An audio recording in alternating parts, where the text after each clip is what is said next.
Welcome to the Brewtiful Game. As always, I am Blake here with Ferris. Hola. And Ron.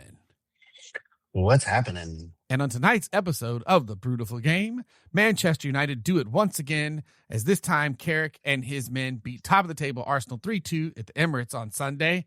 Jeez, I mean, you finally get 2 wins, and it's like you won the World Cup. But anyway, then we'll cover a few of the other big matches in the Premier League from this past weekend, as well as a throw-in some footy headlines in the world of football and our combined 2x2 minute La Liga roundup drill mixtape. I need another sound effect for that. Yeah. And at the halftime whistle blow, we'll head it over to the rosy reservoir of the rustic steak and the jubilant jumping jalapeno popper of the João Pedro Ron. Jeez, that was a mouthful. I wrote that about 12:30 this morning, just so you know.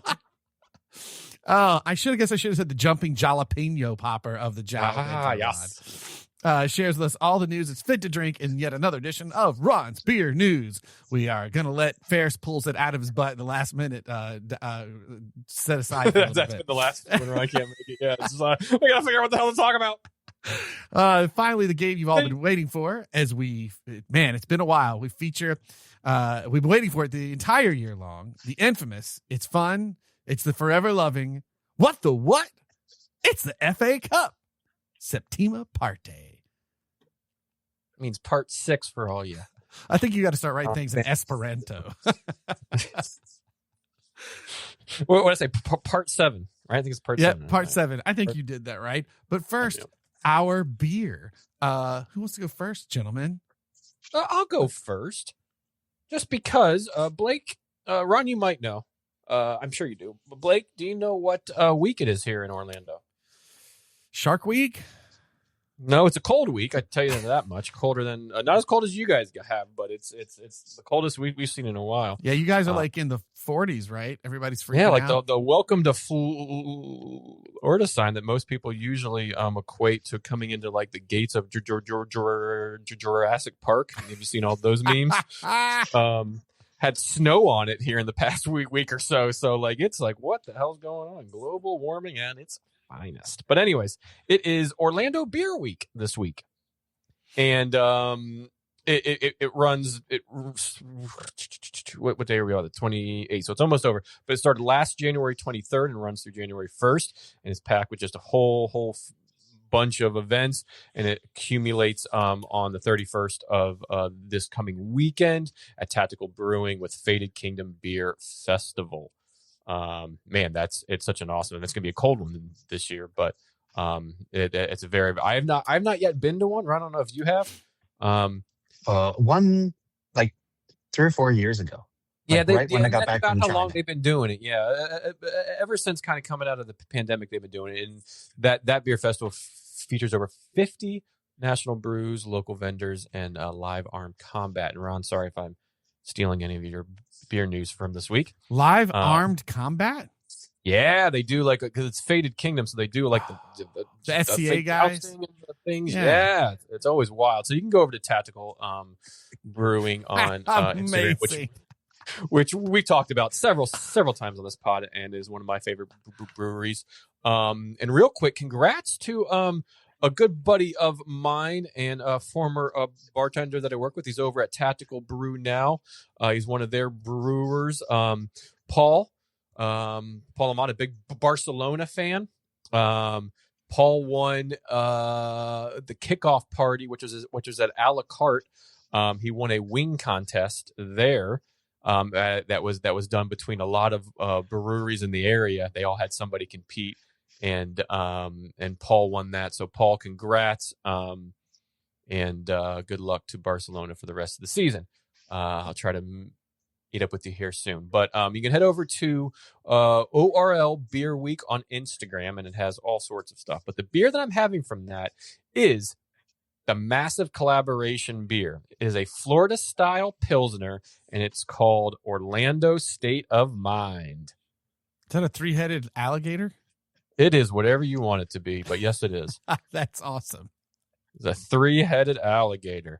And a lot of brewers around the area between Tactical and Toll Road. So this is where I actually got the beer over here at Toll Road, but they met up at Home State Brewing a few weeks back, or several weeks back, and brewed there. So many breweries in the area. It is a 5.6 Florida Pilsner. Had the honor of hosting, Home State had the honor of hosting the Orlando Mega collab beer. It is a Pilsner dry hopped with Dulcita and Mandarina Bavarian, bursting with notes of clementine, citrus peel, and creamy pina colada finish. Crispy, easy drinking, and brewed by and for good friends celebrating the craft we love. So, again, so many breweries in the area participated in making this beer come to life. On the can, it kind of runs through, them, and I'm trying to see here just because it's a little hard to see on the can. But you have Bowegan's, Home State Brewing, Ivanhoe Park, Tactical, Windermere, a la carte. What am I looking at here? Claremont Brewing, you name it. Pretty much every brewery in the Orlando area contributed to this. So excited and looking forward to having this beer. That's a good Awesome. week where I feel like the Orlando Beer Week, between weird SCA combat and beer, it's a cross section that weirdly we should have been in charge of covering that event. Yeah, right. That sounds strangely we're in a weird Venn diagram of fitting that festival. Absolutely. Judging beer and foam swords nailing each other. I would have done that in a heartbeat. I am Like, my favorite weapon is the glaive. the glaive. Yeah. I use the glaive.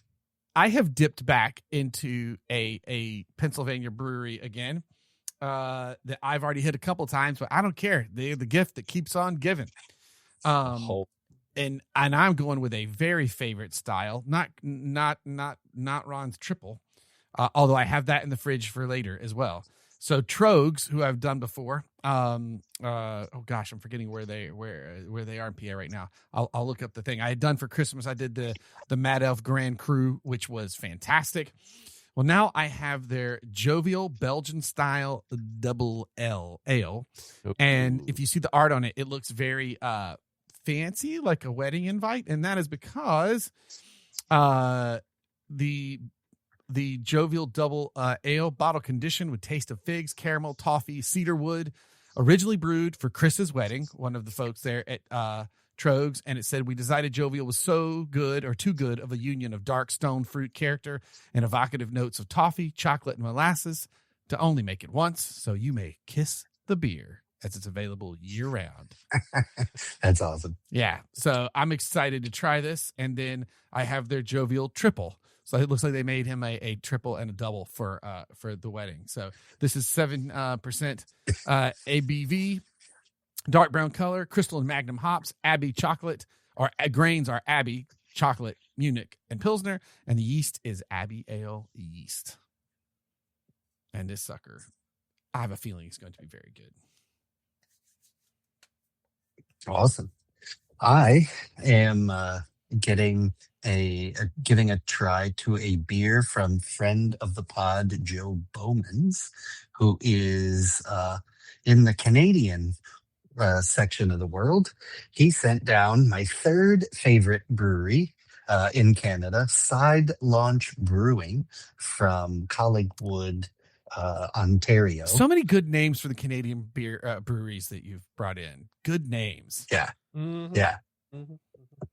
So I'm drinking their part of their Brewers Select series. They made a German Pilsner, and I'll get to the stats for that in a second. But Side Launch is a pretty slick history. Collingwood, which is in Ontario, Northern Ontario, it is at the base of Nottawasaga Bay / Georgian Bay, which dumps out into Lake Huron in the Great Lakes. And this brewery in this town, they used to make ships. Since the 1850s, they had been building cargo ships and warships, but it's too shallow to launch any massive vessel bow first, like you would in most of the rest of the world. So they had to pioneer the side launch.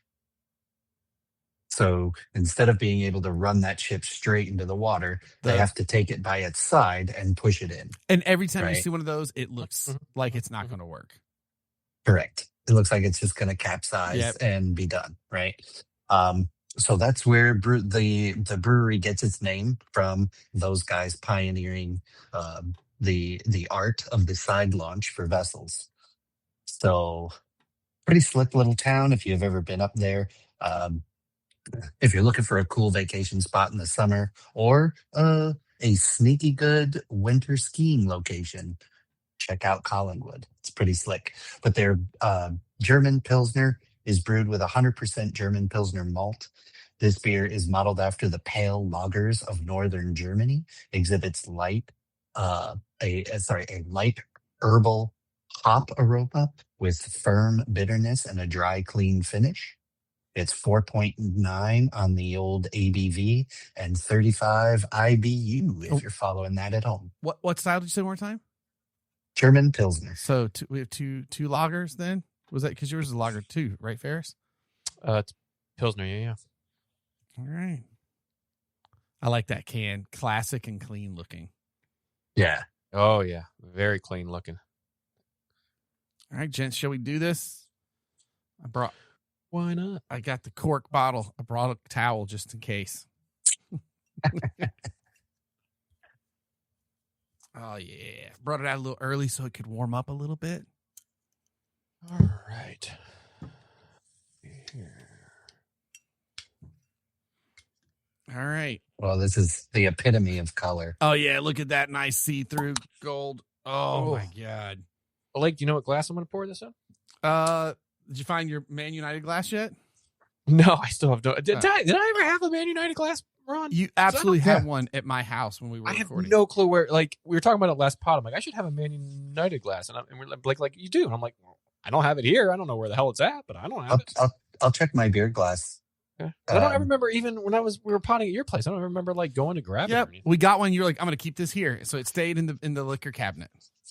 No, I have our beer festival glass that we got. And do you remember, Blake, what year that beer 2016 or 17, because we had a Brewtiful Game shirt at it and people commented on it.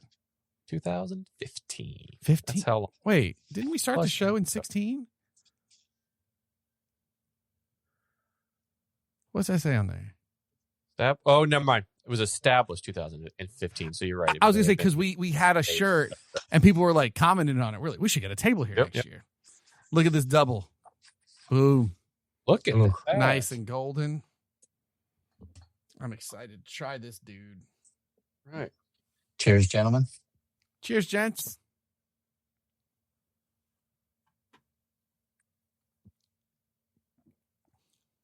Oh, God, you guys would love this. It's like that Belgian quad, but the light version, since it's a double, it's like a session version of a quad. This is pretty much the epitome of the style. It's got really good lacing, a really good clear color, a little flat out of the can. But other than that, the like floral hop aroma doesn't really translate to taste. And the malt profile is quite on point. This Pilsner is surprising. It is effervescent, beer tasting, fruity, bright. I don't know if any of that goes together and makes sense, but you get all of that in this Pilsner. I smell what you're putting down. Yeah, it excuse me. I don't want to say, definitely drinks like a Pilsner, but a wee bit heavier. Almost like a session IPA, if that makes sense. Well, and but not as hoppy. This is very much. It's very, very good. I would say mine is very much like a session version of a quad. I mean, obviously it's a double, so that kind of makes sense. But Allagash double was always my favorite, but it's been a long time since I've had it. This tastes awesome. I would love to get an Allagash double and this side by side and try them next to each other. Allagash, God. This does make me excited for the Trogue. I'll probably do it next episode, then do the triple on their next episode that I've got. This is a beer for laying down and cuddling with. My Australian accent's been getting really good, guys. Ron, I'm sure at some point you'll discover fully the joys of Bluey, but there is a unicorn puppet that the dad has that he screws with the kids with. He's like a real jerk. And I got one for my daughter for Christmas, and it was like the surprise hit of Christmas. And so every night before bedtime, she's like, "Can you tell me a story?" And I think my wife's getting annoyed because I rile her back. Because I'll tell you a story about a little girl who smells, so she's the queen of Poop Mountain. And I'm having way too much fun with this little Australian unicorn puppet. Hilarious. Yeah, I highly recommend looking up that episode. So good. All right, we're not into Bluey yet. Oh. We just got into Blippy. See, the thing is, not only is Bluey good because they wrote it for the parents too. So you're like, oh, thank you. I thank you for putting that joke in there. Like, and stuff like things of coming back from being all day at a theme park or an amusement park. The kids are like, "Can we play?" And they're like, "Yeah, anything that involves mom and dad not moving from the couch." And of course, so they still screw with the mess with the parents, but you're like, that's so true. But at any rate, I think also the reasons of success is it is squarely at an age where you are so used to seeing really baby Googa Gaga crap that when they get into it, you're like, this is the best thing ever. This is the best thing ever. Because like what you feel like coming. I'm not knocking it. I'm saying it's good, but it's definitely at that sweet spot of like, oh, thank goodness. But I'll finish up my Parent of the Year award as today we began wrapping up the original of the first two Predator films. We did it backwards and watched Prey the other day, and then she watched first Predator. She was like, "Nice, get to the chopper." I was like, "Yeah, buddy." Yeah. But so far, she's like Danny Glover in Predator 2. She's like, "I like that guy. He's awesome." So we'll have to move on to Lethal Weapon at some point. Yeah, Danny G. Yeah, another man. One born on the same day that I was born. He's always been one of my favorites. Happy to share the one with that one. Yeah, I always kind of like that. Him and Bob Dole. I share a good one. Do you remember what a great Britney Spears and Pepsi commercial? I think it was Pepsi commercial. Yes, with her and Bob Dole. Yeah. I would never have remembered that if you didn't. Holy cow! So dude. Happy that I shared the birthday with Danny G and Bob Dole. Jeez. We're done. That's been the Brewtiful Game, ladies and gentlemen. I can't top Brittany and Bob Dole sharing a birthday with Ferris. That's flipping. That's flawless. Oh my God. All right. On to the football. Our big game of the week before we get into our 2-minute drill. We are looking at Arsenal versus Man United. Arsenal 2, Man United 3. Michael Carrick's Manchester United did it once more again this weekend as they stunned league leaders Arsenal, leaving North London with a huge unexpected win.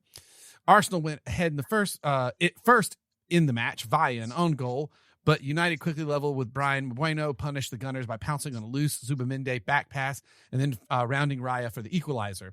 Early in the second half, it was Patrick Dorgu who once again what a Star Wars name, Dorgu. Got his second in as many games as he smashed in a brilliant strike off the crossbar to give United the lead. Then following the line change from Arteta, Arsenal later equalized from a corner with 10 minutes from time, but it was ultimately the United substitute of Matheus Cunha who sealed the match with a gorgeous curling effort worthy of a match-winning goal in the 87th minute. And as he peeled off to celebrate with the traveling United faithful, Manchester United would go on to leave London with a hot, only massive with not only a massive 3 points, but also cutting the Premier League title down to just 4 points now. And more importantly, the funniest thing I've seen online is, it's fake, obviously, but Michael Carrick with a picture of that kid who needs to cut his hair, who is like, I'm doing my damnedest so this wretched bastard will get off my feed. 3 more to go, baby. 3 more to go. Oh my goodness. All right, well, Ferris, you got good news. Well, actually, you've had good. I mean, Man City and this year has good news 2 in a row. Are you okay? Are you feeling all right? Hey, man, it's been weird. Yeah. I've actually enjoyed watching the games. I went to the Harp and Celt actually for both games, but I went this past week and we did it just before I went to a Solar Bear game, and I've been going to that pub for 15 years, something like that now. It used to be a United supporter bar. Now it's changed. I think it's actually a Liverpool supporter bar. Technically Liverpool? But yeah. It's changed a lot over the years. It used to be a Tottenham one. It used to be this, that, the other. But it's just a good soccer sports bar. So if you're in the Orlando area, great pub to watch any game. They show the league games. They show it all. If it's on TV, they have all the apps. So they show it. Great breakfasts. Great breakfast. All the Irish breakfast. 2 weekends in a row. How lucky am I? I do miss that, man. Get a nice Irish coffee. Oh, yeah. Oh, yeah. Oh, that's the first thing that I had. Absolutely. But it's the first time that I've been there. I've watched a lot of games there, real early in the morning, too, like 7:30 games. This one, 11:30 on Sunday. And I've never seen so many Arsenal supporters there. And I was like, what the? So you guys are actually good and you show up for a change. But no, it was great to listen to silence when those goals went in. And it's we talked about it on the last pod, but it's not Carrick completely, out tacticizing or anything like that. Strategery. Keeping it simple. Strategery. Good old George W. quote. Well, if we're going to bring up Bob Dole and Brittany, man, we'll get it. We'll get a George W. over here as well. What next? Monica Lewinsky? No, oh, geez, that's too far back. No, but what Carrick has done is just simplified it. He's made some decisions to drop some folks to the bench. Let's go and Cunha for one, but he's playing people in like more natural positions that they're used to. And Dorgu's just been this revelation as almost this like left back move to left wing, left mid with 2 goals and 2. And this one was a worldie. I think it was the goal of the week in the Premier League. And you're looking at it's probably going to be on the top 10 list all along. But he kept it so simple. And Arsenal dominated the first 20 minutes. Dominated in terms of possession and kind of pinging it around. But no real good chances.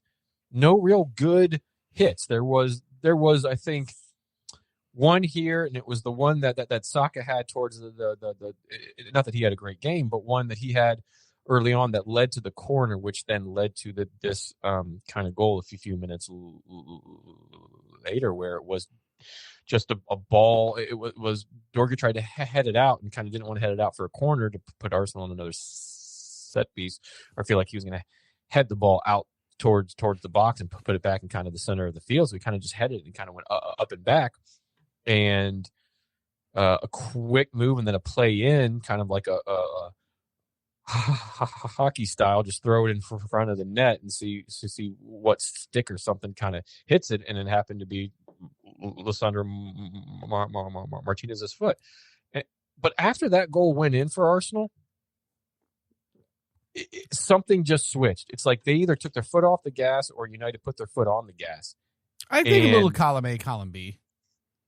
Yeah, and I think there was a bit of stubbornness and a hint of arrogance the way that first goal that Emma scored happened, because Arsenal were trying to play out of the back from right. And we've seen this a lot this season where he hasn't always been the best. He hasn't always played a good pass out of the back. They were doing that in a couple of flashes where they turned it over fairly quickly, and Bruno, like, uncharacteristically missed the net on a few good chances. Well, then it was kind of like, hey, I don't know if you just should keep playing the ball out of the back that way. They tried again, and Zubimendi, just kind of a lazy back pass. I don't even know if you call it a back pass. And Buemo just kind of hopped on it, kind of crossed right and slotted it home. So we won 1-1. And then the second half, the Dorgu goal just kind of opened up the game because it was 4 or 5 minutes in from coming out of half. And Arteta, his first substitution, 4 different players. 4. Mind you, you only get 5 in a game now and up to 3 substitute times that you can do it. So 4, which means he only has one other chance to substitute on his own. 4 different changes. And Arsenal couldn't really get anything going, but finally did what they do and got one off of a set piece where the ball kind of just bobbled around in front and it went in to tie it up. But the substitution from Cunha that was actually for it was for Mbuemo at first, and then he was moved out to the left wing for Dorgu.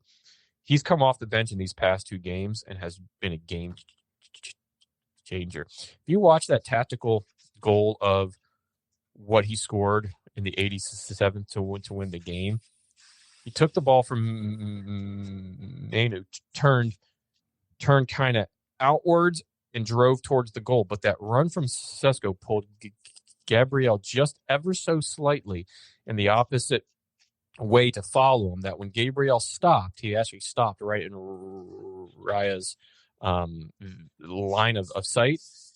And Cunha can hit him from outside the box. And boy, did he. He hit that ball, had so much curl, and it made one of those, when you shoot like a good 3 and you just hear that swoosh? It hit the back of the net because it hit that, how they're kind of tied to that back post. It's kind of made like a slight ding sound, like a cling, or not a ding, but more like a cling sound. And it was beautiful. And it was on the side that the supporters were. So he got to celebrate one of my favorite new celebrations that I actually added to one of you guys' comments earlier in the week, sticker-wise. But listen, it's only 2 games. We're not in Europe. We don't have a bunch of games. We're still 12 points off the top. But United have come back from 12-point deficits in the table twice in the Premier League era.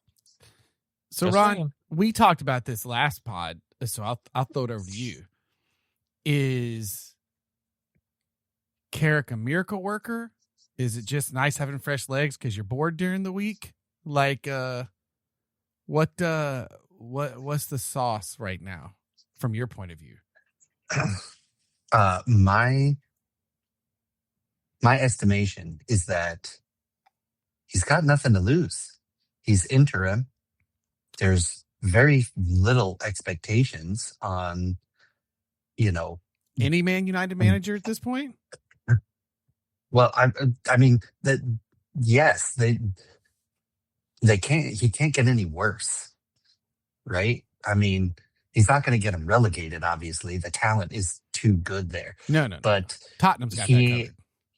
Right. He's too. He's got no expectations. He can just go have fun and not worry about the broader implications of what happens in the front office and what happens with transfer windows and what happens with money and these types of things that most managers and most coaches are going to have to get hammered by. So he can just go and release the pressure. And I think of everything United has been doing to kind of get themselves out of the quicksand they're in, that they've never just relieved the pressure. And so I think Carrick is in a perfect position to just go let them have fun and make things easier. So have they said Carrick is the man through the season as interim? Till the end of the season, yeah. So you have to hire him if they end in the top 4. No, you don't. Yes, you do. You don't. Oh my We God!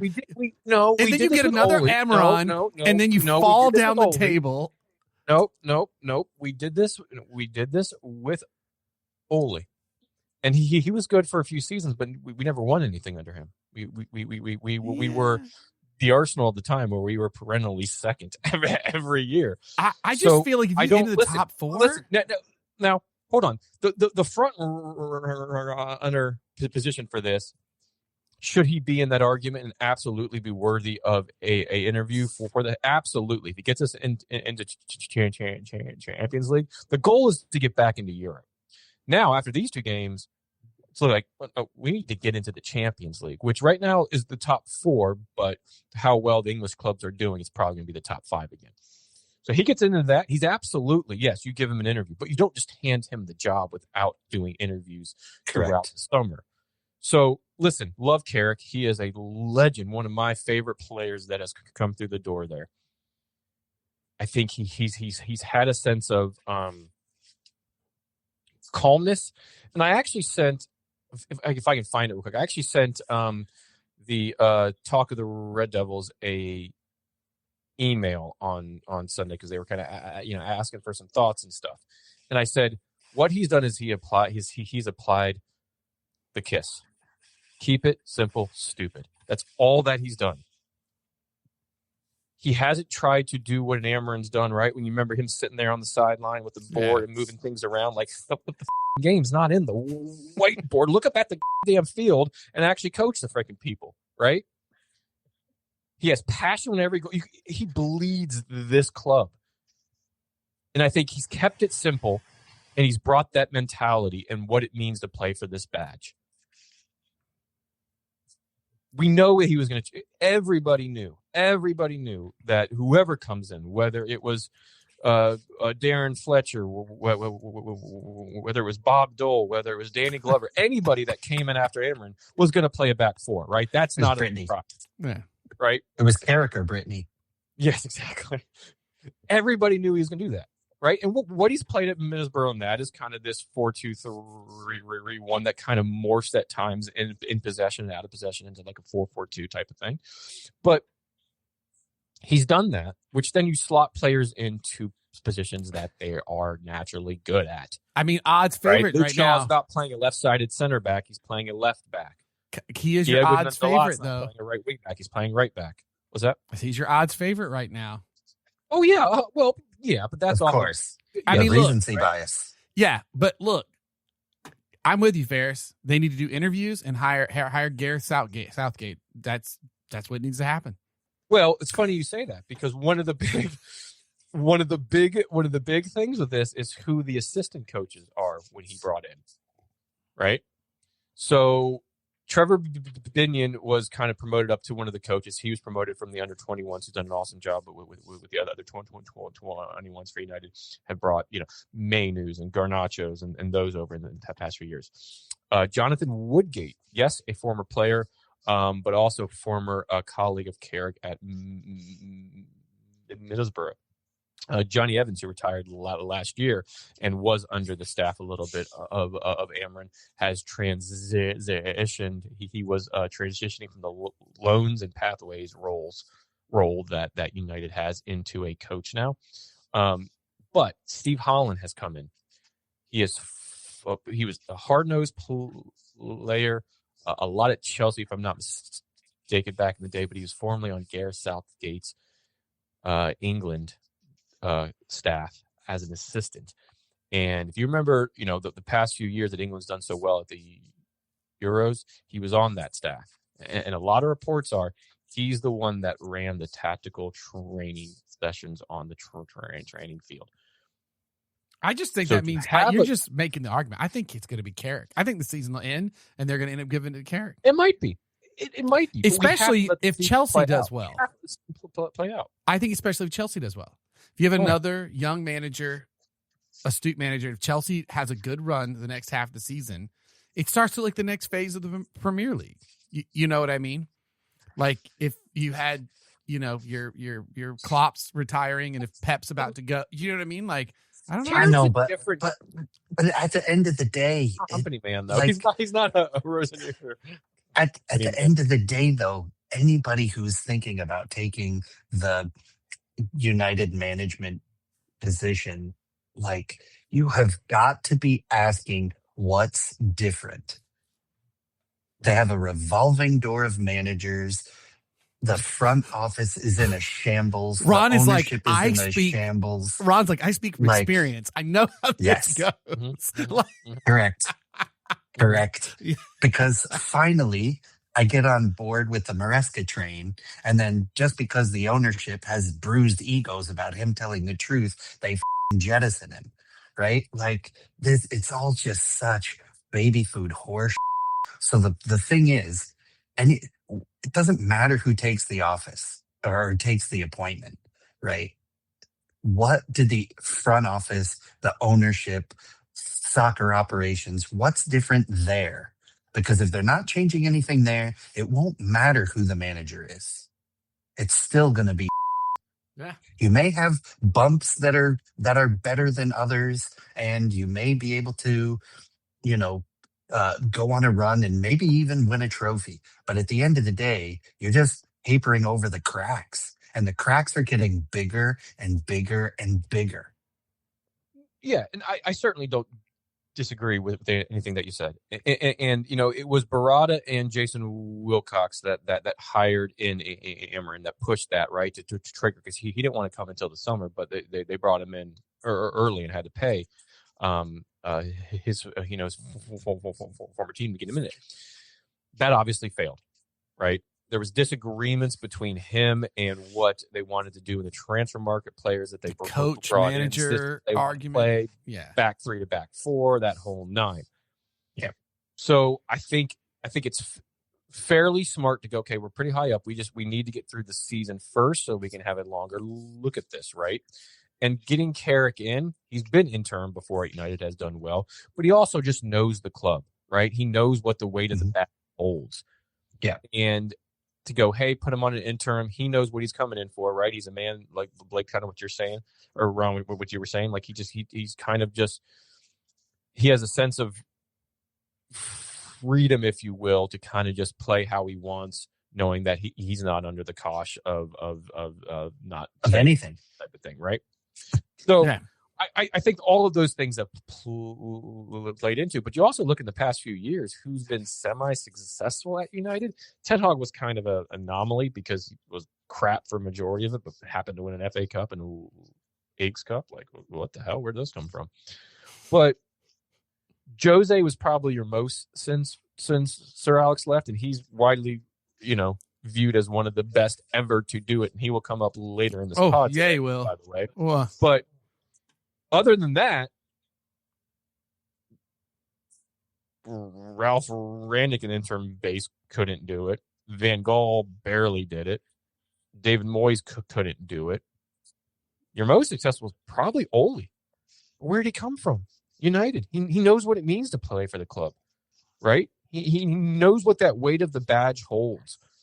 So Carrick was always we talked about it on the last pod, just a calm, cool, collected center midfielder that just played the right pass, was tactically aware, in the right position, but he did it as if he didn't have a care in the world. He just kind of has that demeanor to begin with. So to couple that with knowing what the weight of the badge holds and what playing for this club is, and now what trying to lead this club is, yes, it's 2 hard games that no United fan would expect to come away with 6 points for number 1 and 2 in the table at the time. Well, and I'm just saying, look, I know it's betting odds, right? And Ron is right, recency bias for Carrick. However, if you just look at the top odds right now, the first top is Michael Carrick. The second is Oliver Glasner, then Gareth Southgate, then Thomas Tuchel. I gotta be honest, I'm looking at the odds favorites right now list. I still think if you had to put a gun in my head right now, I'd take a stab on Carrick before a lot of these people. Southgate. I don't disagree with you. Because I'm not even sure Oliver Glasner, like, look, man, he might be having issues. Something happened there, and maybe it's all the front office, right. Same situation. I don't know. But, like, if Oliver Glasner's falling apart at a Crystal Palace front office, good luck at Man United. Like, I don't know. Oliver Glasner seems like a more stable Ameren, right? Because he plays back 3 with Palace. And he won an FA Cup, but is he a flash in the pan kind of manager, like kind of Ameren? I mean, Thomas Tuchel's on this list too, like, right? And again, but he was talked about prior to Ameren coming in, right. And money was good, but the timing and kids being in school and that sort of thing just wasn't good for him. I don't know. I think now, yeah, out of those odds, I'd go with Carrick as well. He has experience. He did well with Misbro. Everybody really enjoyed him at Misbro when it was going well. Is that a new bet? What's that? Do we have a cookie puss left? Is that a new bet? Carrick's being the new manager, the full-time manager? I'm not betting that one. Come on, man. But listen, we got to see what the rest of it's been 2 games. We're so reactionary. We got to see what the rest of the season holds. And more importantly, I'm kind of curious to see how they do at home against Fulham this week. That's kind of an outlier, right? You're not playing up to your competition. And what United has done in the past few seasons is played up to the competition, but down to anybody seemingly out of the top 4 or those proverbial top 6 teams that they play a lot. So, yeah, I went through real quick. Your next matches are Fulham, then Tottenham, then West Ham, Everton, then Crystal Palace. And let me just tell you, that's a relatively favorable run. Sure. Run! Stop. Because this is where this is like, why do we lose this match? But I'm not like, I don't know. It's everybody in the top teams have had this weird streak in these last couple of weeks, and I'm not sure what's going on. But when it will become infuriating, Ron, is when they lose to Everton and West Ham. That is what I'm talking about, of the matches that are coming up. Right. That or Tottenham. That is where it becomes a problem. Right now, I'm like, Man United were really on. Arsenal wasn't. I can't really be, and like not on it at all. The first time that they've conceded 3 goals in a game in over 3 years or something like that. Which again, last time they haven't lost at home, especially when scoring first in the past like 40 some matches. No outfield player for Arsenal has scored in the last like 200, 300 some minutes played, like any of their outfield forwards, mind you, in the league. I'm not talking the cups and all that sort of stuff, right? This is all in the league. So this was kind of a big. Well, this was a gamble too. Loss for Arsenal, and only am I correct? Only their second of the season. They were looking. This was a bit of a gamble because they didn't start. Gyökeres. They started Gabby. They started Gabby. Well, they started Jesus. So it's evident because of 4 substitutes as soon as that door could go. But like, I don't know if that was the right call in the beginning, because right now I forget what the stat is, but like the forward with the least free play, as in the most covered forward right now, is Gyökeres. Like he pulls people to him. So I don't. Well, he scored today, and this game is sandwiched between you guys beat Inter. We beat Inter earlier in the week last week 3-1, and then you beat whoever you played today. Well, that's when all the I've never heard of Arsenal fans were doom and gloom online. You do have to be like, okay, that sucks, but we beat Inter. We're going to probably finish this group stage completely. Or is this the last? Was that the last group stage? Yeah, today. Yeah, that was it. So we finish it undefeated. We're still doing good. Chill out a little bit. I think the worrying thing is Arsenal haven't won in 3 games now. They've let the gap that could have been up to 12 at one point. There's been 9 a majority of this, down to 4 games. And by the way, you got to go to City in April. Yeah, 4 points. Yeah, 4 points. 4 games. Yeah. Sorry. Yeah, 4 points. And the past few years, Arsenal have been in this position and have bottled it. City just had 3 draws, a loss. And now they've just had a win. Correct. And yet the gap's only 4 points, and they have a better goal difference than you. And you still got to play in April. So if more points get dropped here. And by the way, you got Aston Villa right there as well on 46 points. So, but by no means is the league done and dusted yet. I think Arsenal, this is a make or break season for Arteta. That you guys have to win the league with how the table has shaped up, the depth of squad that you guys have. The amount of defensive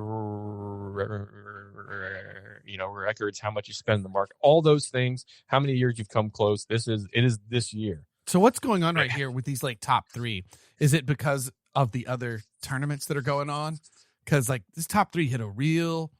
All 3 of them are tough spat in the last like 5 matches. I'm just saying like I mean, yeah, it could have been, because you got to keep in mind, when we talk about the Champions League here, we're talking about round 8. Yeah. There was usually only 6 rounds that ended before the Christmas break. Yeah. A bunch of games extra. Yep. Right. You've had 2 games here this week to add round 7 and round 8. So that might be. And I'll say that's globally too, Chelsea right? and Liverpool are on Champions League with Aston Villa playing in Europa La tomorrow. Liga, the McDonald's Uber Eats League in France, all this. I mean, they're all.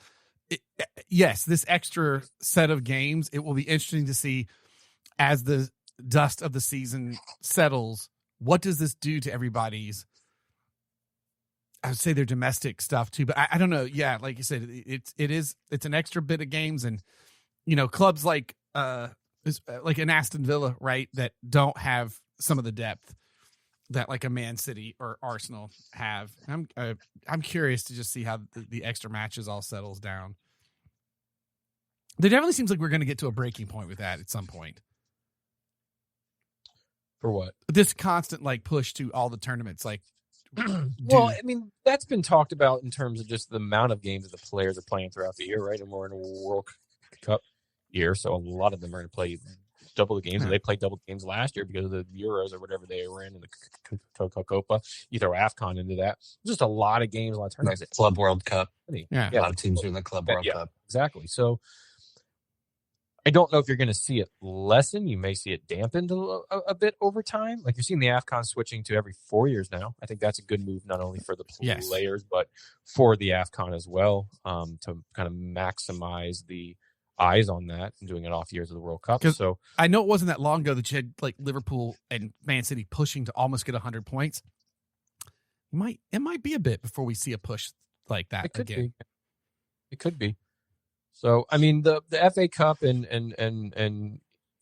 EFL Cup there's kind of always been around, and Europe's been around as well, right? But you're adding these extra 2 games to the group stage, a playoff game into these things now. You're adding, 2 more match days and another few other days that if you're playing, say everybody played 7 and 8, you got in that. Now you're playing a playoff game. You got to play another match now, and then you go into the round of 16. So you've already added 3 extra games there for teams, right? So it's. Oh, we should say actually we threw out the matches for Man United. Arsenal's next will be Leeds, Chelsea in the EFL Cup, then back in the Premier League with Sunderland, Brentford, and then Wigan in the FA Cup. Are their next matches? And Leeds isn't going to be an easy one. They've been good as of the past few weeks. They've only lost 1 in the last 5. Kai Havertz is back, baby. We'll see what happens. We'll get to that later. My favorite stat though of this entire game. Take a guess, boys. It's your XG. Oh yeah, Arsenal 1.19. United's XG 0.71. Score was 3-2. Yeah, a lot of sense there. XG. Yeah, XG is such bull. Isn't Man United they're like the highest for being under their XG for most of the season or something like that? I don't know. I think they have the highest XG, the highest chances created, the highest shots on target. They have all these stats, but obviously that hasn't translated to points. Wins in the field. Right. So again, the 2 wins we've had, I'll take a 2-0 and a 3-2 any day over XG. That's 6 points in the bank. Stamp it. Boom. Yeah. XG, quite possibly the dumbest thing that's come out of stats in the recent history. More dumb than VAR. I'm just getting tired of now. Pundits are actually picking up like, man, you see this club, like their XG is just not great. You're like, give me the ones that just the club that just win like 5 in a row or something. You're like, it doesn't matter. The ones at the end of the match, that's what matters. I just expected goal. I mean, is that no different than like, well, my tight end was expected to get 12 points in my NFL fantasy team, but he didn't quite. I get it. Like the percentage chance of that Dorgu hit goes in. Actually, I get it. Not very high probability, right? But at the same point, how do you combine for an own goal from Arsenal? How do you combine for a bad errant pass? And that, it's all of these things kind of played into it that nothing's going to take away from that Cunha picking the ball up and slotting it home right after Arsenal tied it up 2-2 for me. I could care less about any other stat on there because what that did was won the match. Brilliant goal. Substitute somebody that's come to the club and has absolutely loved the club right in front of the away fans. Actually, can go, you know what itself.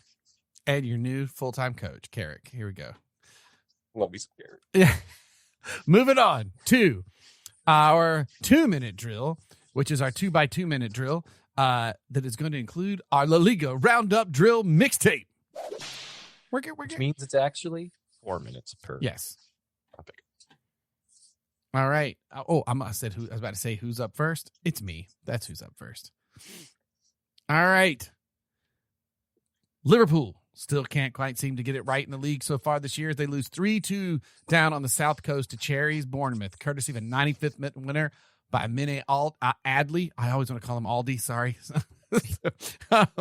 Winless their last 5 matches and dropping down to 6th on 36 points. What do you make of the slot situation currently at Liverpool? Can I insert a question on that? Sure. Is that a wild sentence for you to hear? Winless in their last 5, dropped to 6. Like, man, the drop off after 6, it's just huge because you feel like with that stat, they should be lower than that. Mm-hmm.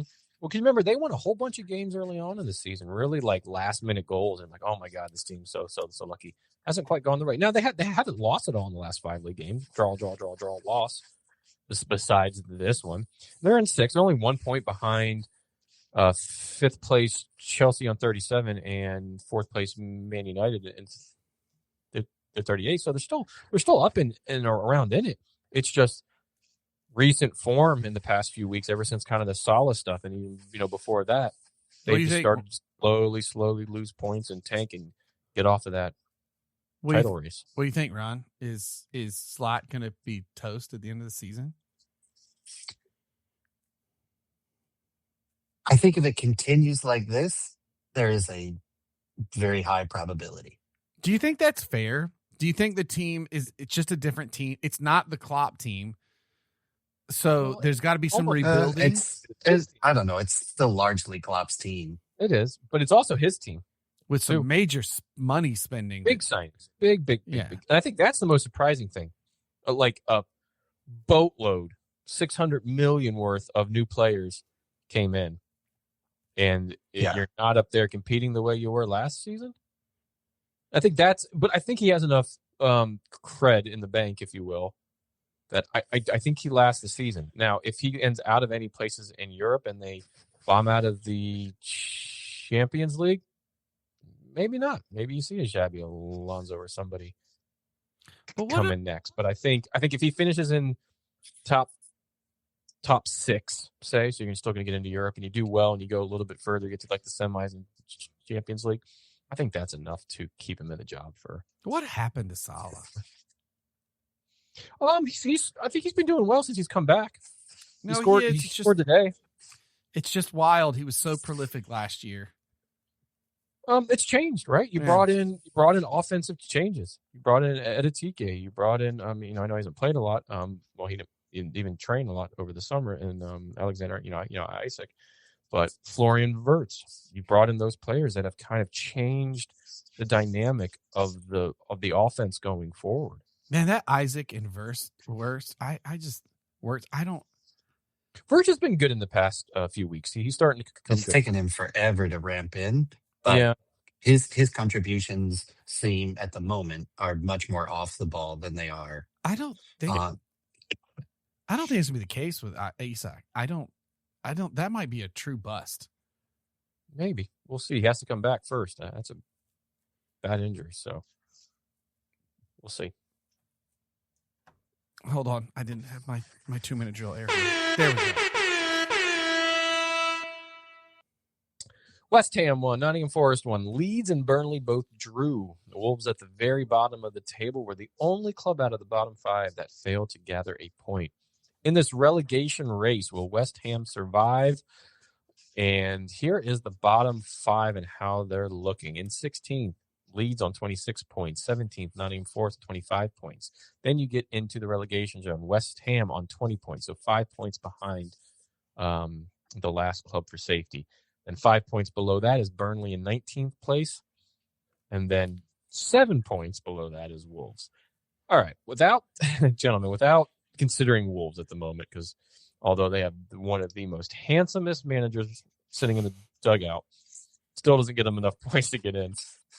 Without talking about them, out of those 4 teams, you could probably even throw Palace and Tottenham in there, to be honest. But will West Ham have this kind of great survival? Mind you, they're still 5 points out on a minus 18 goal difference, but they've won their last 2 here. Think they're going to survive? No. I don't either. I don't. I think Nottingham and Leeds sitting above them have a better shot of just edging them out. Leeds is just a tough walnut to crack. You know, they've only lost once in the last 5. Nottingham Forest is doing enough, and I think they've got enough points in the bank. Dice too. That's a automatic hand up, right, to stave off any sort of run by West Ham to pull them out. And I just don't think the depth, the cohesion, the style of play. Yes, they've won their last 2. I just don't think they have it together this year to be able to make it out. I don't think that got the consistency. They would need to do very well the whole way out, and I just don't. Guys, but will they be? West Ham just signed. Oh, I did see that. Dama Traore, the big lad himself, more power up front. Yeah, that's great. But if no one gets him the ball, he doesn't really score goals or anything. Yeah. He's like you may as well have signed Lukaku. Oh, I know. That's a little bit harsh. No, I think it's a little bit harsh. I don't. Yeah, because Lukaku could actually score some goals. Traore is just like a tank running downhill. Oh, he scored goals for Everton, for West Brom, for United, for Napoli. He's hurt right now, but no, he actually scores goals. That's why so many teams are clamoring for him when Chelsea were trying to get rid of him. He won a Scudetto last year. So. God, I forgot he was in Chelsea too. Jeez. And he didn't start more than half of the games. So we'll go that way. So had Andrea Pato at one point. You had Fernando Torres at one point. Salah at one point. You have Kevin De Bruyne at one point. So I think West Ham do make it out just because they have Nuno Espirito Santo in the bench. Then who you think's going down? Is it Nottingham? Leeds. Leeds? Because I don't know if Dominic Calvert-Lewin can keep up that goal scoring. He was player of the month for December, I think. Or January? Oh, he's something. But not even out of January, so it had to be December. If he has to keep up that goal scoring. His goals are the only thing that has kept them anywhere into games. If he can do that for the rest of the year, kudos to him, and they stay up. But he hasn't proven that, one, he could stay fit for an entire season. That's fair. And 2, he's never really, that I can remember, been on a goal scoring streak quite like this, where he scored in like a handful of games in a row. I think the game this past week was the first one that he hadn't scored. So, and even then, they've only drawn a few, and even lost one. So, yeah, I think it's going to be Leeds, Burnley, and Wolves all going down.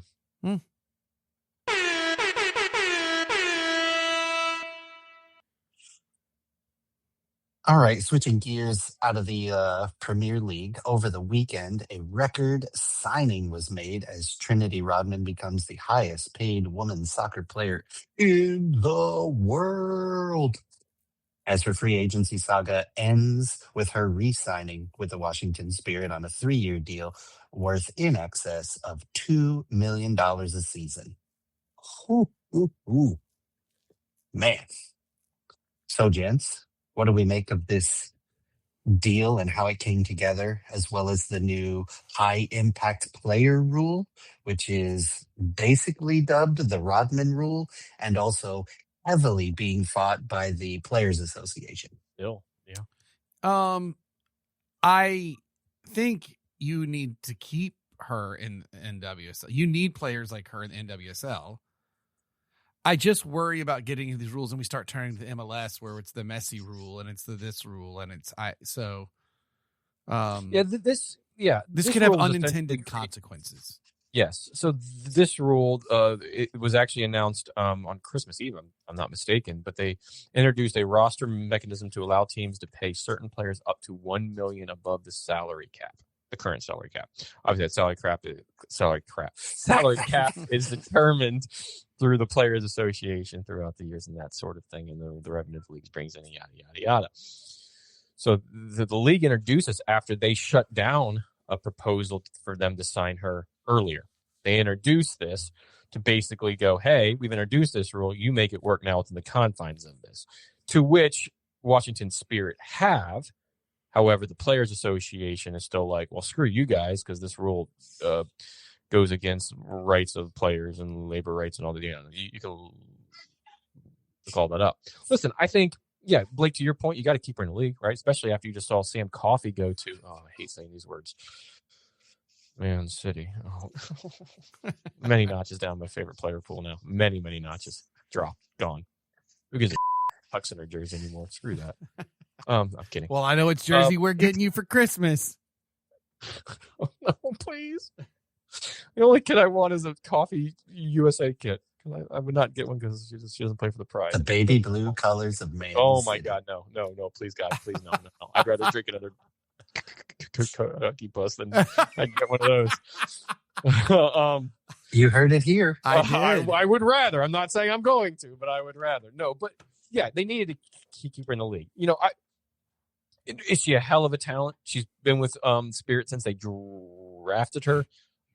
Great for them to hang on to. Fantastic player, so much upside potential. My only concern with this is the player's injury concerns. She was out a majority of last season. Wasn't even really with the club. Was over in Europe with some doctors doing some stuff. Just kind of a weird feeling when you look back at last year. But has had some injury concerns in her young career. So that would be my only worry. So in a way, that's a little bit of a gamble, but I think the bang's worth the buck. And keep in mind, Haley Carter now with the Washington Spirit, formerly of the Pride. When she was with the Pride, they were the fourth highest spending women's team in the world in 2025. She's now with the Spirit, getting this deal across the line with Michelle Kang, who owns the Lionesses in England and the club and Olympique Lyonnais in France and the Washington Spirit. The amount of money that she has is definitely enough to pull this off. With the new rule, they're able to pull this off. See how this trickles down to the rest of the league, because other teams aren't going to be able to do this with any of their type of players, no matter if they're up to Rodman capabilities or not, right? In terms of a $2 million a year salary type of thing, that's a lot, because you got to think it's only $1 million over this current salary cap. So that means others down the roster they may want to sign or may want more, may not be getting them, which is why the NWSLPA Players Association is continuing to fight this. So we'll see how this plays out, but all in all, a very good thing for the game, right? Becomes the highest paid player in the world. For the women's game, very good thing that the league held on to her. And we haven't even mentioned this. The league also brought in somebody else in the offseason. Lindsay Heaps. Lindsay Horan coming back to the NWSL, going home and to help the new Denver squad. She won't be here until the summer, but coming back to the league. So it's not all doom and gloom for players exiting the NWSL, but this was a big one. Yes, 'twas. Boom. And to tag on to that, the U.S. women's national team has been in action this past week in their NWSL Heavy January camp. 2 wins and 2 Trinity goals and dances. So all is rosy and good in the U.S. women's soccer world, eh? I'd say so. 6-0 over Paraguay, 5-0 over Chile. Yeah. When you got Emma Hayes doing a little Hayes dancing, yeah. last night, yeah. So I think we're on a good trajectory. I don't think everything's rosy, right? Like, it's true. We heard her Star Wars lineup, and Hayes was off on a couple. So that's hilarious. Yeah. Did you guys see the Avengers one that I put in the chat? Oh, say you missed this last pod. So that's the one Tom Hiddleston was in, and I told this to Ferris. I saw a clip of that, and like my daughter saw it and was like, "Oh, Loki does a show like you and Uncle Ron and Uncle Ferris do." I was like, "Yeah, he tries." He tries. Hilarious. So to answer the question, while this portion of the thing was pretty good, this set of games, there's still some things we've got to overcome as the U.S. women's national team, right? One, injuries and fatigue, right? Like the wear and tear is just crushing. And so, like you said, Trinity Rodman has some injury concerns, right? We're transitioning style, which is still questionable. You can still see players are trying to figure out where they fit and how they do things still. The pressure that is on these women due to the expectations of their, ancestors, if you will, right? The previous, world beating, conquering teams, that those expectations are still there, and even more so with the disappointing 2023 World Cup, right? So, and then there's, as of yet, I don't feel like there's specific leaders or faces of the team, right? You have the what are they calling it? The espresso attack? Is that what it is? Yeah. Right, but none of that is like, none of them are like the leader face of the team, like the Abby Wambachs and the Alex Morgans and Rapinos, right? So like, I'm not saying it's doom and gloom by any stretch, but I don't think we're spreading flowers on the path before we walk yet. No, and this was a different camp. Obviously you kind of tell from the first game, it was 0-0 that going into half, or I'm sorry, it was 1-0, a goal just before half. But it looked like it was just kind of laboring at the point. Now, that's a lot because you don't have your usual group in. This January camp doesn't involve usually any of the players playing overseas. It's almost a preseason for a lot of these NWSL players that haven't really trained, haven't even started to train with their clubs quite yet. NWSL preseason opened up, I think, last week. So a little bit of a change. You played the number 46 team and the number 47 team. So not necessarily stiff competition, and you played them in California for both games, right? So I think it's good, right? You expect these score lines from these games with teams like this, even if you're playing with a heavy and WSL squad, 5-0 and 4-0, or I'm sorry, 6 and 5. No, I think two players that stuck out for me is the uprise that Ali Setner has had. A brace in the game against Paraguay, and then did she get subbed in? I think she got subbed in. No, yes, she did. She got subbed in and impacted the game against Chile, the next game, and then her and Emma Sears, who plays for Louisville, goals in each. Had 10 goals in the NWSL last year. She is just kind of a beast up front and has a good strike of the ball. Tactically aware, smart, good with the ball at her feet. I think those two stuck out to me, and you may see them on a lot of the normal type camp call-ups, as well as getting into World Cup qualifying and that sort of thing. I think you'll see them called up quite a bit.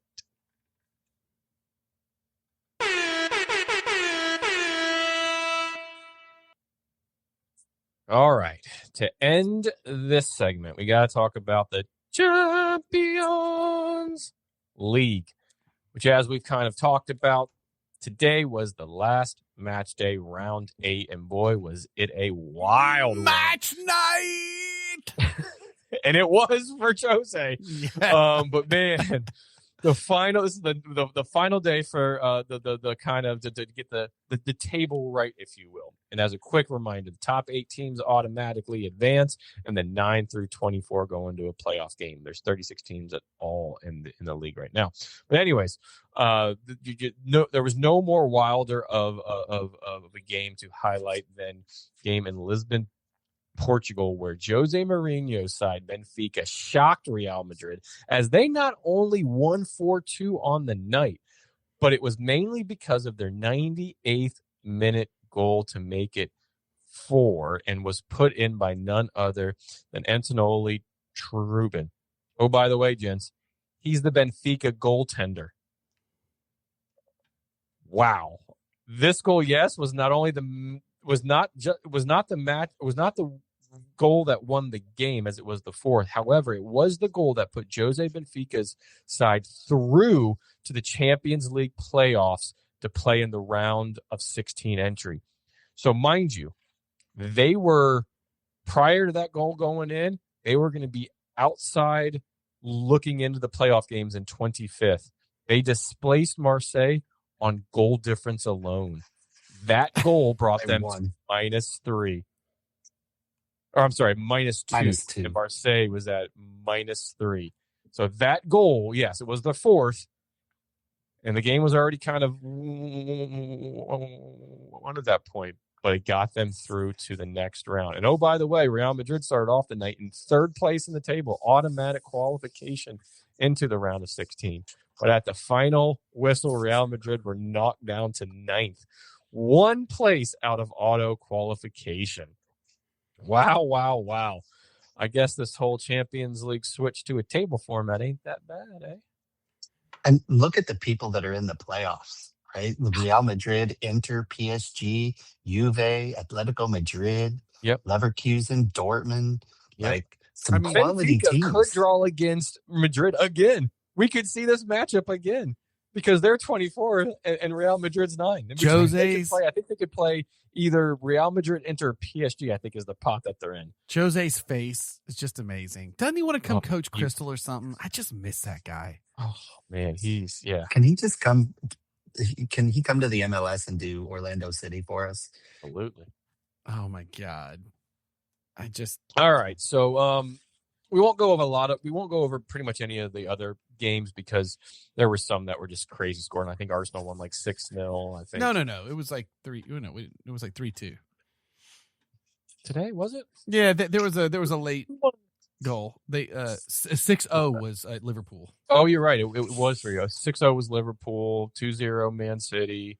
1-1 to PSG and Newcastle, which that draw put PSG, as Ron, as you were saying, down. 3-2 game against Chelsea and Napoli, where Napoli were actually ahead in this, so that was pretty good. 4-1 Barca over Copenhagen. But all right, here's how the table has ended. So your 8 teams that automatically qualify into the round of 16. Arsenal topped the table, did not lose a single game in the tournament. Only 4 goals against. They top. Bayern in 2nd. They lost, I think, 1 out of the 8 games. Liverpool in 3rd, same thing. They only lost 1, maybe drew 1 as well. They may have lost 2, actually. They lost 2. Tottenham, for as bad as they're doing in the league, top 4 in the Champions League right now. Automatic qualification. So wild. Right? Barcelona in 5th, Chelsea in 6th. Sporting in 7th, and Man City sneaked in, obviously, because of that Real Madrid loss in 8th.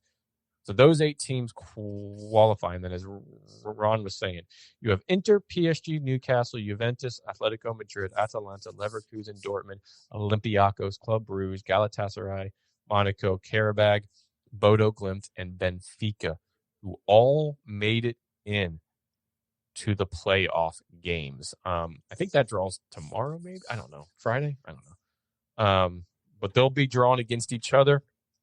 And then whoever wins those games will be the 8 teams that go on to then face the automatic qualifiers in that next round of home and aways. I know we were complaining about some extra matches potentially earlier, but you're right. It was fun. And that has been your 2 times 2 minute La Liga's roundup drill mixtape. Boom. All right. Well, let's get us to the halftime whistle for all the news that's fit to drink with Ron's Beer News. All right, gentlemen. For once, I don't have some depressing news about beer places closing and tariffs destroying the beer industry. Woohoo. I have some exciting and interesting news about the Great American Beer Festival. Oh. For the first time in its 43-year history, the Great American Beer Festival will be held outside. Ooh. For the first time. Yeah, no longer at the convention center. It's moving elsewhere. The Great American Beer Festival has always reflected where American craft beer is headed. And taking the festival outdoors lets the festival reimagine what's possible and bring a fresh energy to the festival to provide an experience that feels uniquely Colorado. So this year's celebration is scheduled for Saturday, October 10th and Sunday, October 11th. But wait, you say, isn't the Great American Beer Festival 3 days? It used to be. It used to be the Friday, Saturday, Sunday. Now it's only the 2. So Saturday, October 10th, Sunday at 11, and sessions both days will be noon to 4. So the venue change, according to the head of the Brewers Association, is a big change, but it's also an evolution. According to them, they have polled a lot of the attendees and taken several suggestions that have come out of all of the stats out of that.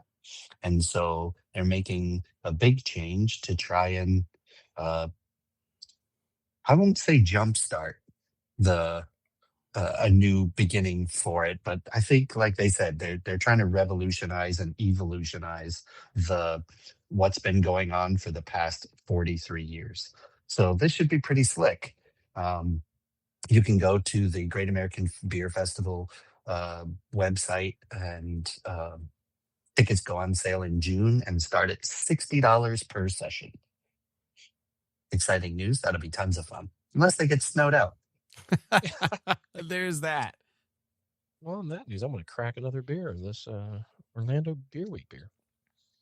And the second story we have, gentlemen, have you ever thought that a brewery and a sportswear company would have a brewing collab? Do tell. I would say the odds were pretty. Is there some beer coming against. with Cole Palmer's new cool logo that he just put out? Is that what that is? His new trademark? Yeah.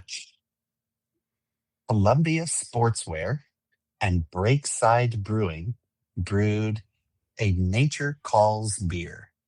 Oh. A limited edition beer, aptly named Nature Calls, is described as a crisp lager infused with, gentlemen, black bear poop. I mean, I just searched it and it popped up and said, would you drink a beer with bear poop? We need this beer for the pod, gents. Don't we have someone living out west? Matt, where are you at? I know. Mark Edmondson. Oh, we yeah. We got to get. And Matt Call had sent me a text during this pod, just so you know. Yes, the Outdoor Classic game is happening in Tampa this weekend. And there's a possibility there could be snow in Tampa. 10 to 12% chance of snow flurries on Sunday when they play. So, Matt, I'll respond to you here in a little bit. But yeah, the Winter Classic is. Tell him that we need him to look out for bear poop beer for us out there. Right. We need this for the show. Yeah. So where is the brewery that brewed it at again? You said. I haven't gotten there. Okay. It's Portland, Oregon, but Oh, it is. Okay. Yeah. Perfect. Yeah. Breakside Brewery in Portland, Oregon, announced the limited edition beer called Nature Calls is described as a crisp lager infused with bear poop during the brewing process. It's part of Columbia's Engineered for Whatever brand campaign, which is trying to prove that the sportswear company can prepare people for absolutely anything, even nature's most unexpected ingredient. What's that preparing you for? To make bear poop in the woods? What is that? I don't know. This is What just doesn't kill you Or makes you strong. if you're in the woods and you drink the bear poop beer, do you smell like bear? And they're like, oh, never mind. I'll leave you alone. No, you have to filter so. it. No, I'm just saying, Joe, if you drink the beer made from the bear Oil poop, and filter it. does it make you smell? Does your pee in You the have to woods ferment it. now smell like bear and they'll leave your tent alone? Is that is that how it works? So Joe Boyle, the brand president at Columbia Sportswear, App name, said, he better and be I quote, boiling that. well done. If Mother Nature hurls bear poop at us, we'll ferment it into a frosty pint. Amen, brother. Here. Yep. Well said. From the Ron, inside, coming up at the end of the pod there for the cool word of the pod there. right? From the inside of a bear to your mouth, we're making nature's... No, stop, Wait. start that. I was not prepared and could not handle. Now that I know I need you to start that whole sentence over again, because that is not, oh, you need to brace yourself for that. Here we go. Oh. Joe Boyle continued in the interview to say, from the inside of a bear to your mouth, we're making nature's crap easier to swallow. Here. We're done. That's the end of the pod. Can you imagine the board meeting on this, right? Like the conceptual drawings are up there and there's a bear and there's a woods. He's sitting, it's not like your bear that has a toilet paper. Who's that company? Or this is bear goes into like a moonshine distillery type, out there in the woods, they're doing it. And the next thing you know, the camper there drinking it. So Scott Lawrence, the founder of Breakside Brewery, said, when Columbia came to us with the idea to use bear poop, we thought they were joking. Turns out they weren't. And now we've got the wildest beer in America and maybe the world. It's crazy, it's fun, and honestly, it tastes great. Matt, so what's even more hilarious is that this isn't a brewery that concocted this idea and then sold it. This was the marketing team for Columbia Sportswear said, I have an idea. Let's take some bear and ferment it in a beer. Again, that Zoom call, that board meeting must have been fun. See, I was people on the Zoom all like, huh? See, the problem, Ron, is when you said that last qualifier, now I'm over it. Because from the inside of the bear to your mouth. No, not that part. The part he said about the marketing team. Because there's one thing I hate. It's the damn tail wagging the dog. So this is just marketing trying to get clicks. Now I hate it. I hate it now. But Matt, we still need the beer. So Matt, we do. Yeah, we are going to get them more clicks, and I will complain about it then. But I love beer. Obviously, we do this podcast, and I was wearing a Columbia jacket today. So listen, you mesh the two, add a little bear poop into it, voila. The question will be, gentlemen, should we get it? We are going to have to decide which was worse, the bear poop beer or beer with ice in it. I was going to say, do we put it on ice? Do we put the bear poop on ice? Oh no.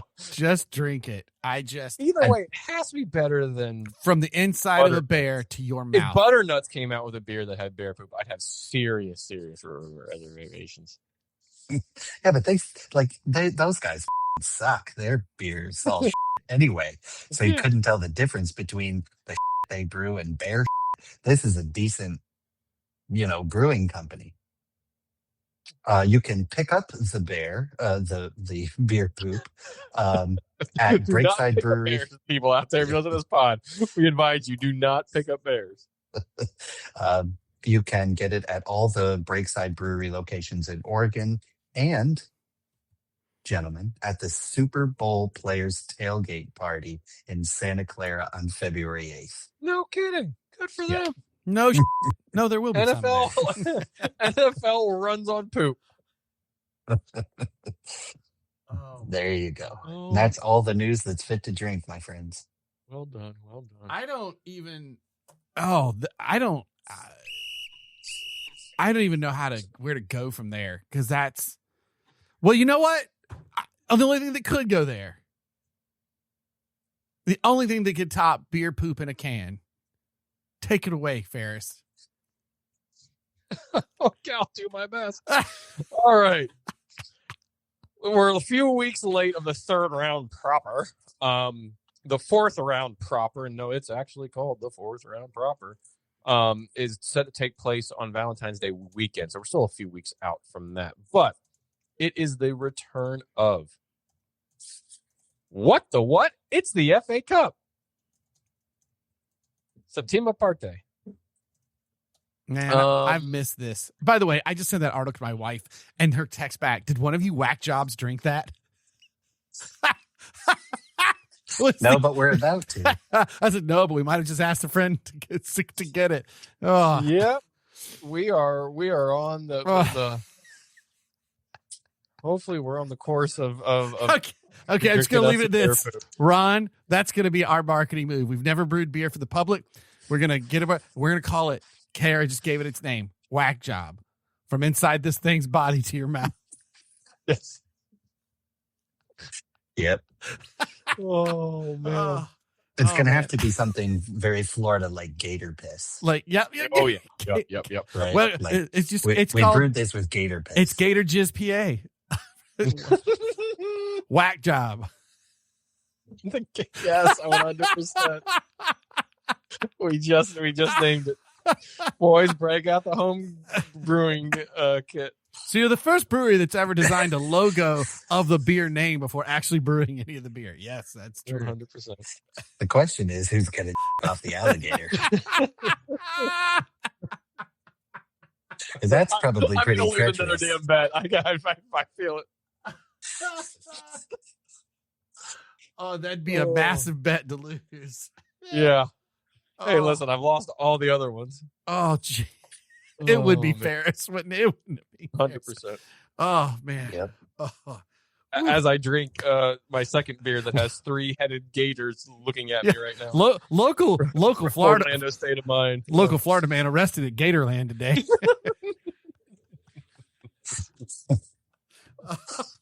That's one of those things that the northern radio stations play when they're like, is this Florida or not Florida? Right. That story is on there. 100%. Man loses his arm and is arrested after off an alligator. Yep. So it's happy endings for all. Oh, my God. Oh, Jesus. All right. How do we even get to this? All right. What? It's the FA Cup. Here we go. All right. How's it working? It's been a year or change since we've done it. So I'll read out 10 different FA Cup matches from the weekend of what was the third round proper. So it was a few weeks back, so some of these things aren't going to be entirely accurate. But the 10th match will be a bonus round worth double the points. I will give you what league and in what place one of the two teams is in. I will then ask, what league do you think X is in? So there's a chance for a point. And then I will also ask, what do you think the difference in number of league places between the two teams is? Closest to this number gets the second point of the round. Now, the number of places, in fairness, this was not done directly after the games. It was done after some other matches played the following weekend. So we are a little behind on this. But it's still fairly close. So we'll just keep it to the number that I have on the page, essentially. We So you get stop 1 at point for the National League North, right? So, okay, so here, all right, so I'm glad that you said that. It goes, mind you, it's a 7-tier system here, right? That the FA Cup involves: the Premier League, the Championship, League One, League Two. Then we go into the non-league, which is the National League. Then from the National League, it is split and goes into the National League North and the National League South. The Premier League is the only team with 20 teams, or the only league with 20 teams in it. All the other leagues have 24 teams in it. Gentlemen, are you ready to play? What? It's the FA Cup. It's a team up birthday. Let's do it. First matchup. Wrexham damn near killed them. 3-3 against Nottingham Forest, and Wrexham advanced to the fourth round proper. 4-3 on pens. So, gentlemen, we know what league Nottingham Forest and what league is Wrexham in. Well, after back-to-back, Championship, back, 4 back-to-backs, they're in championship, right? Okay. I feel like we blinked and that happened. You know what I mean? Like, so quick. That was fast. Yeah. Yep. All right. So in the championship, what places do you think is between them and Nottingham Forest? Nottingham Forest, obviously in the Premier League. Okay. I've got my answer. I think it's 11. Okay, Ron. I'd say is Forrester at the bottom, just out of relegation. So I'm gonna say 7, 8. Blake was actually the closest because at the time I did this, it was 12th. Let me double check something though, because Wrexham's struggling to stay in that playoff spot. They are.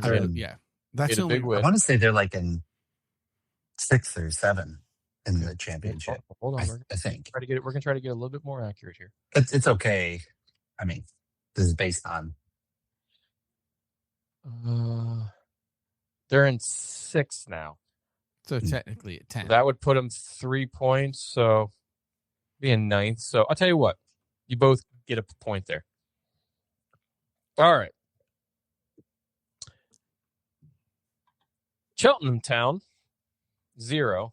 Leicester City, 2. Who's the first one?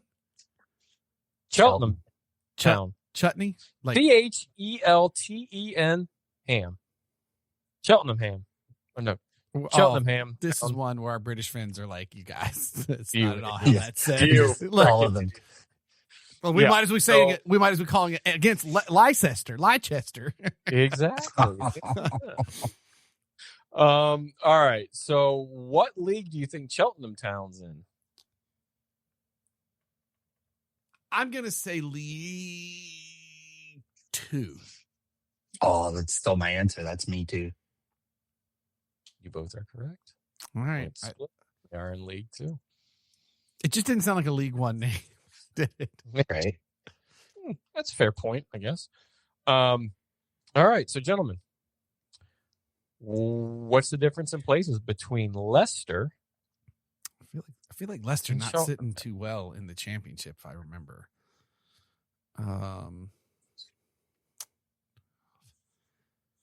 Okay, I guess the math part that's hard. I'm gonna say 48. Okay. I'm gonna go 56. It's Ferris's face when he starts looking up the numbers. It cracks me up.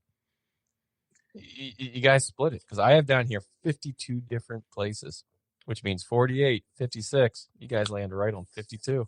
Jeez. Split the points once again. Nobody leads. That may have slightly changed because at the time that I did this, it was Cheltenham Town were in 18th in League 2, and they still are in 18th. And Leicester was in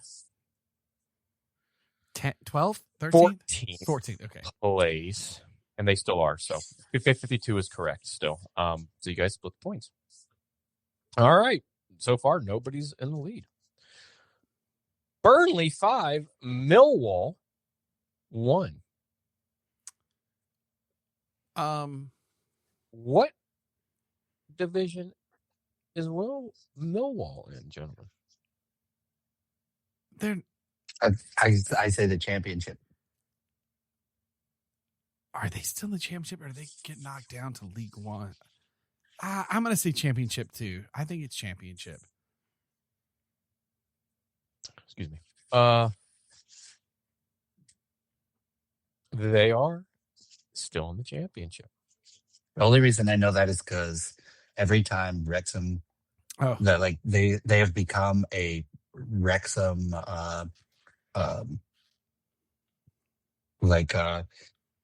rival, even though they're not derby rivals. It's just them and Millwall have been promoted quite often, so they're tit for tat with each other.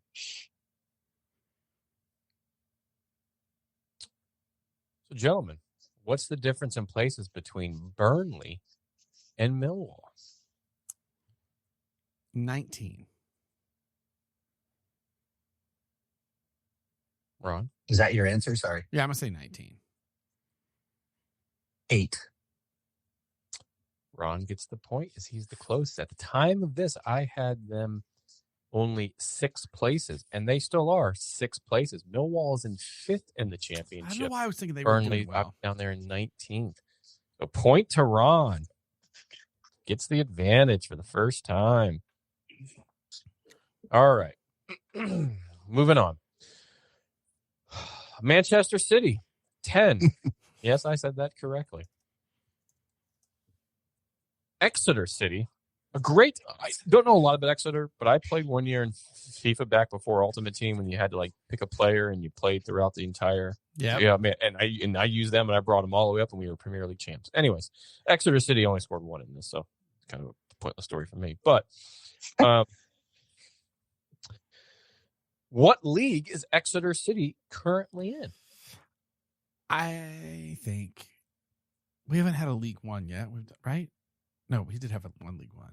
I think they're in League One. Okay, I agree.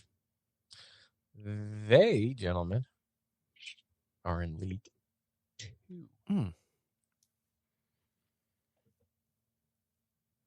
Just confirm that they. It's a good guess, Blake. Yeah, I thought they were too. Exeter. It just sounded like something. Okay, I really thought they were League One. Well, I'm double checking because now I'm all sorts of. Are you actually, Blake? Sorry, you are the winner. They are in League 1. Well, I think Ron and I split points. Right. Yeah, we split it. Oh, yeah. So you both split. Sorry, must not have updated that. Okay, at the time of this, how many different places between Man City and Exeter were there?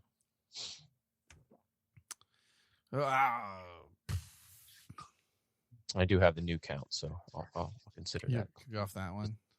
Yep. Well, it's 29. Ron?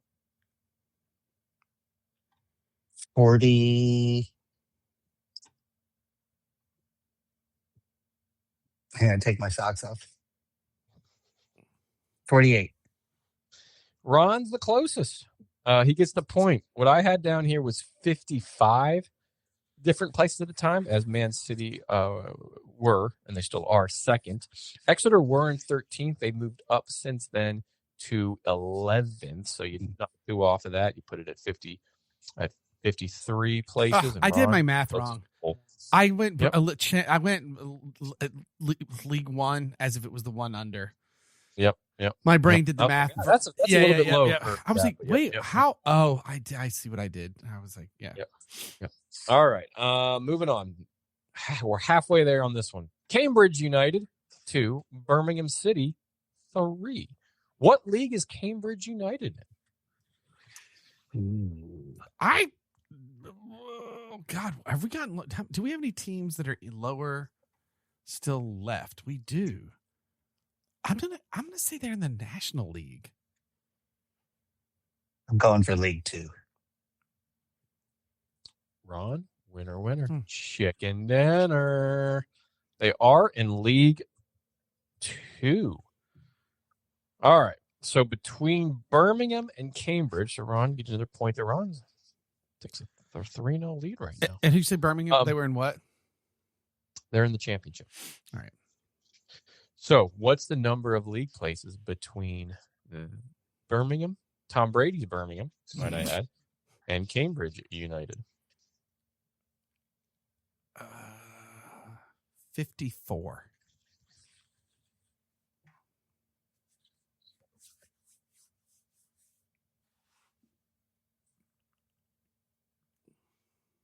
I'm going to go 47. Ron is going to take the point again. I have it down here as 41 places. At the time that I did this, Birmingham were in 13th in the championship. They still are. However, Cambridge was in 6th in League 2. They've actually moved up to 3rd. So I had it as 41 different league places. So we're at, what did you say, Blake? Sorry. I said 54. Yep. And then Ron, you said 40-something? They're actually at 40. 38. 38 places now. So Ron takes the league. So halfway there, and he's up 4-0. Charlton Athletic 1, Chelsea, 5. Gentlemen, what league is Charlton Athletic in? I want one of these to be in the National League that we've done, but I'm. Oh, look, we'll get there. Oh, yeah. Sure. There's always one where it's like 90 places between the two teams. I think Charlton. I'm going to go League One. I feel like they invented the Charleston Chews, and that's where they're in League One. Okay, Ron. I'm going to go League One as well. They are actually in the championship. Oh, I thought all right. Mm-hmm. So, gentlemen, it's a difference in league places between Ron's Chelsea and Charlton Athletic. 29. 33. Oof. Ron, you must hit it right on the head. It was. I have it down as 32. Now, at the time, Charlton were in 18th and Chelsea were in 6th. So, actually, you might have actually hit it right where it's at right now, because Chelsea are now in 5th, right? Yep. Yes. They're in 5th, and Charlton have moved down one to 19th. So, what? I think I'm still off. I think it's 34 now. We're at 33, right? Yeah. Yeah. So, either way, Ron gets the point, takes the 5-0 lead. All right. Portsmouth 1, Arsenal 4. Gentlemen, what league are Portsmouth in? That's easy. Championship. Yeah, they're in championship, right? That's Michael Eisner's team now, right? Yeah. I think so, yeah. Yeah. They are. What's the difference in top of the table Arsenal and Portsmouth? So 27.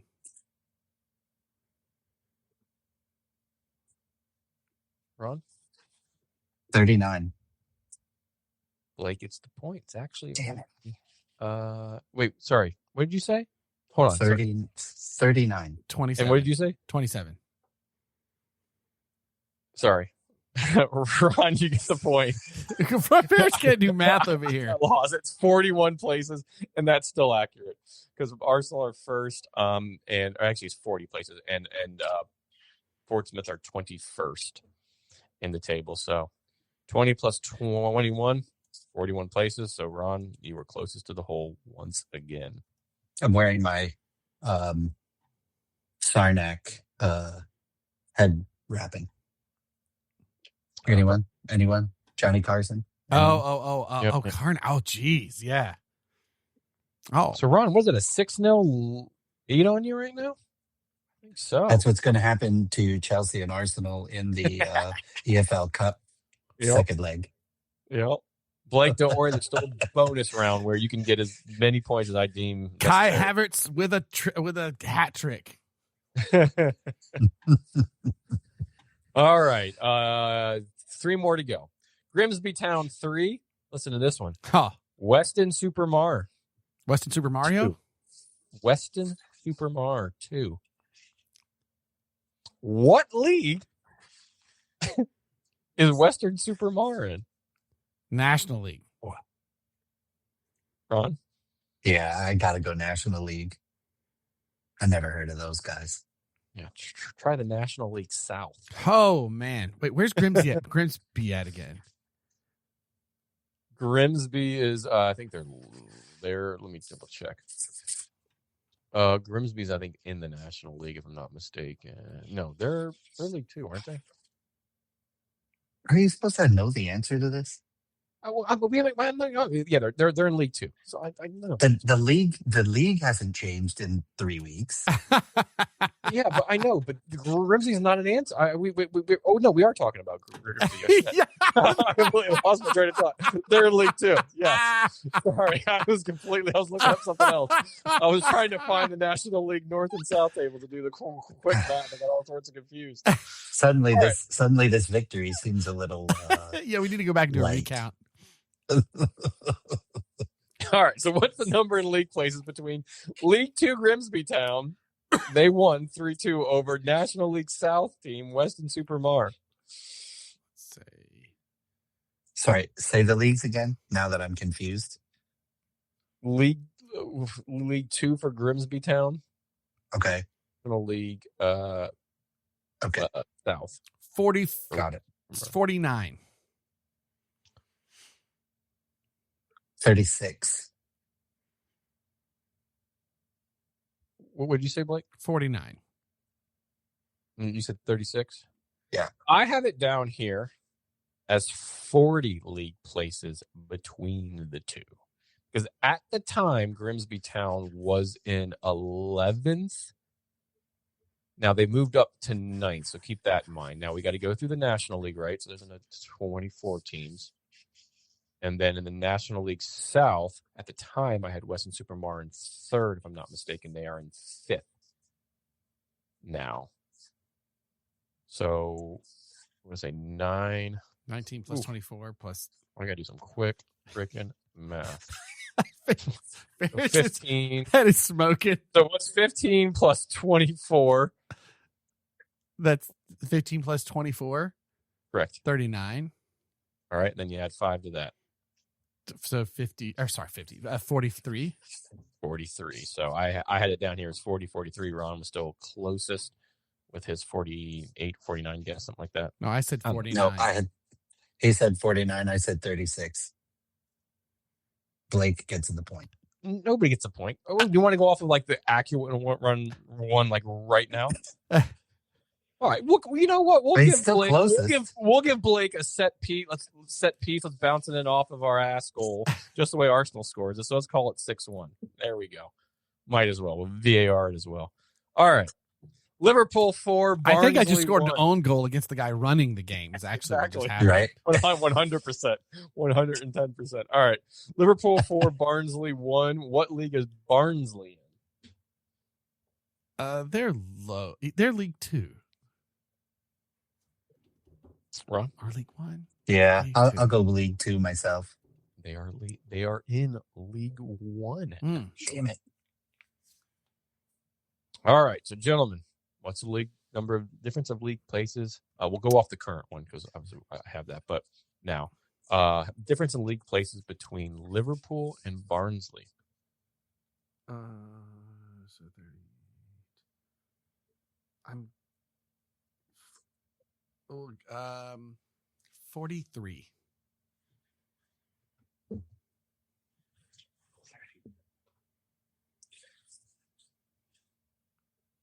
Ron?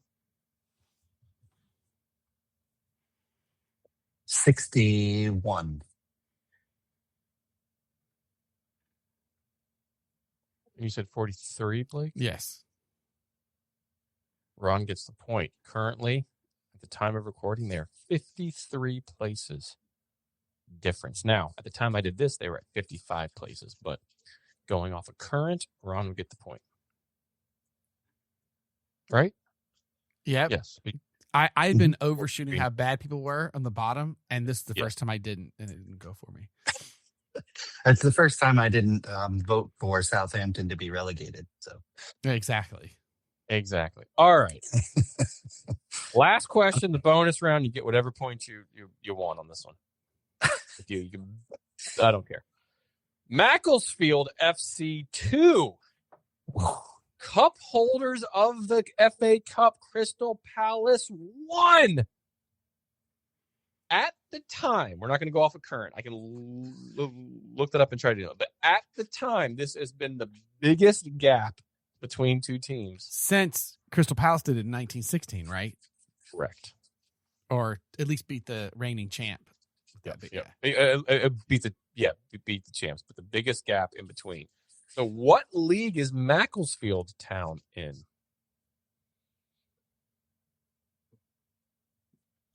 Oh, they're National League North. Ron? I'll go South. It's not fair. I know this because our friend of the pods, Darlington, plays in National League North, so they're in the same league. Yep. And they're by the way, Darlington. So what's that? Darlington are 5th. Yeah, they moved up to 5th. Yeah. All right. So what at the time of recording, or at the time, excuse me, this match was played. What was the difference in the league places? Gosh, where was Crystal Palace then? Okay.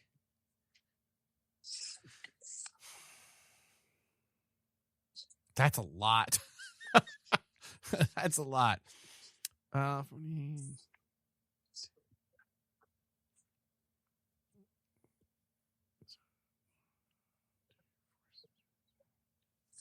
Oh my God. Remember, Premier League to National League North. 112. Wrong. I'm going 105. Ding, ding, ding. Blake gets 1,000 million trillion points. Nice. Good job. At the time, it was 115. 115 nice. different places. Currently, I think Chelsea were 13th at the time. Crystal Palace was 13th at the time. They've now down to 15th. So now it would be 117 different places. But you got to go through.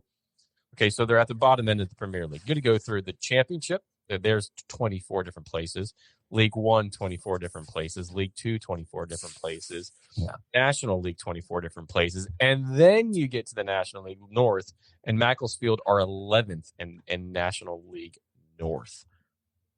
So at the time, right now it's 117. At the time, 115 places between the two teams. And they beat not only a Premier League team, but a team that won the FA Cup last year and the current holders of the FA Cup. How wild is that? And you know who was coached by, gentlemen?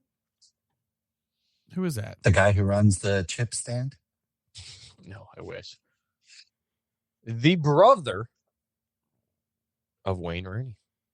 Oh, right. Because I saw after the press match, Wayne Rooney was like in tears, man. He's so proud of his brother. Mm-hmm. Future manager of Man United. Yeah, I'm not so sure of that, but no, that's a while. I think that out of the 7 times that we've done this, the 7 years we've done this game, that is the largest gap that we've had at 115 different places. That's crazy. Wow. And that has been the 7th edition of What the What? It's the FA Cup. It's a team apart day. Fantastic. Well, let's well done. We'll drive this guy into the garage. I don't know what metaphor I was going for there. The pod needs to end. That's what I was going for. So for our beers, the pod, I had the Jovial Double Ale from Trogues Independent Brewing here in Pennsylvania. I had the Side Launch Brewing from Collingwood, Ontario, Canada. They're German pills. And I had Orlando Beer Week, a mega collab between so many breweries here in Orlando. Orlando State of Mind, a Pilsner that is quite good, and I'm on my second, a Florida Pilsner at that. Excellent. You got us a tan quote, Ferris? Do we have a quote other than from the inside of a bear's body to your mouth? Yes, no. I have one from Ted Lasso and Walt Whitman. Hey. Mental. We should have mentioned, because season 4, they released images today for the first time of the upcoming season, which is due to drop this summer. So as you live your lives, be curious, not judgmental. My wife and I are rewatching all 3 seasons of Ted Lasso right now in preparation. I will do that the closer we get to summer, absolutely. Follow us on the Brewtiful Game. Just go to the Brewtiful Game website. Go find us on Untapped. You'll find all the stuff for the beers and such. And leave a rating or review. Tell your friends and family about us. We're trending high with grannies right now. We want to keep that. Number rolling. Ron, I don't know if you had a chance to listen to the last pod.